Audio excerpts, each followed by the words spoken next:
So our story continues with Zachariah's return home after his encounter with Gabriel. And Luke says that soon afterwards, his wife Elizabeth became pregnant and went into seclusion for the next 5 months.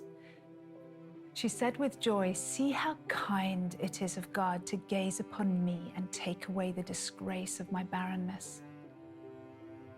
During the 6th month of Elizabeth's pregnancy, the angel Gabriel was sent from God's presence to an unmarried girl named Mary, living in Nazareth, a village in Galilee.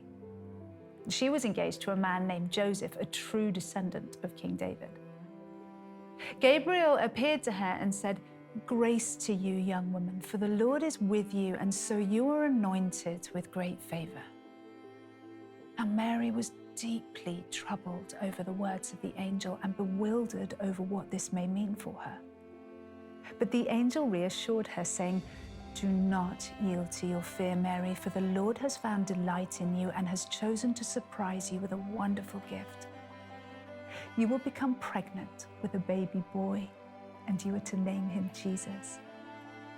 He will be supreme and will be known as the Son of the Highest, and the Lord God will enthrone him as king on his ancestor David's throne.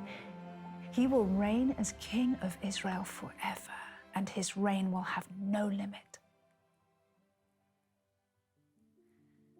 Now, isn't it interesting that whenever an angel of the Lord appears to anyone, their response seems to be fear?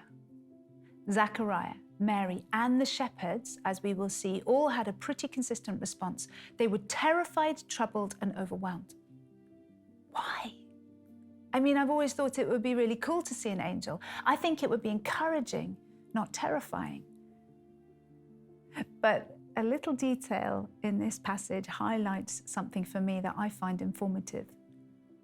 Gabriel was sent by God or from God's presence into the presence of fallen humans. And apparently, when angels are sent from God's presence, they do not always hide the glory that follows them there.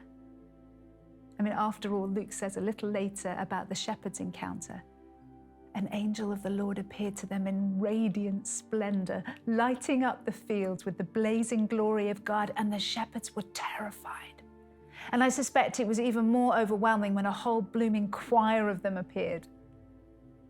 But it makes me wonder, what did those angels carry from God's presence that was so alien to those who saw them? What was so utterly, gloriously holy that it caused mere mortals marred with brokenness and sin to quake with fear in the very presence of such goodness? And of course, for Mary, the angel's actual words were bewildering and deeply troubling. What did it mean that the Lord was with her and showing her favor?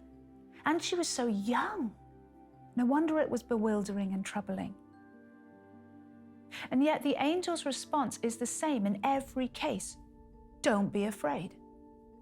To Mary, Gabriel is more eloquent, saying, "Don't yield to your fear, Mary." In other words, don't yield to the what ifs or the but that will mean thoughts. Don't yield to your sense of inadequacy or to all that seems impossible or to any other rabbit trail of thought that will take you away from God's purpose. Don't yield to your fear, Mary. And here's the thing.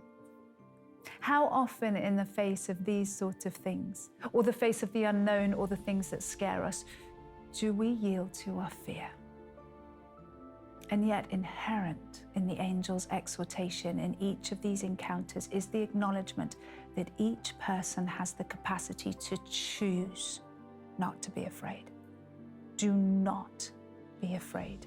Do not yield to your fear. We may feel fear, but we can choose not to act on it.